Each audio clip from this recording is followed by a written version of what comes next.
সেদিন একটা ডান্স কম্পিটিশনে জাজমেন্টে গিয়েছিলাম, তাই সেই দিনেরই গেট রেডি উইথ মিটা তোমাদের সাথে শেয়ার করছি। সবই ঠিক চলছিল, মাথার চুলটা বারবার এত বিরক্ত করছিল, হেয়ার ব্যান্ড দিয়ে ওটাকে আগে সেট করলাম।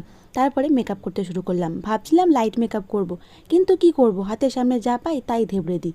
যাই হোক, ফাউন্ডেশন লাগিয়ে কম্প্যাক্ট লাগাচ্ছি, আর কম্প্যাক্টের অবস্থা দেখো, পুরো গুঁড়ো গুঁড়ো হয়ে গেছে, জানো তো, নতুনের পর থেকেই এরকম। যাই হোক, দাম দিয়ে কিনেছি, শেষ তো করতেই হবে। আর আমার এই একটাই বিশ্ববিখ্যাত আই মেকআপ, সেটাই করে ফেললাম। ব্লাশার লাগিয়ে নিলাম, আর আইব্রো তো এনহ্যান্স করতেই হবে, নাহলে যে সমাজে মুখ দেখাতে পারবো না। লাইনার লাগিয়ে নিলাম, আর লিপস্টিকটা প্রায় শেষের পথে, কিন্তু যতক্ষণ না ধুয়ে মুছে শিশিটা সাদা হয়ে যাচ্ছে ততক্ষণ ছাড়বো না বস, বিকজ আমরা মধ্যবিত্ত বাড়ির মেয়ে আর বউ।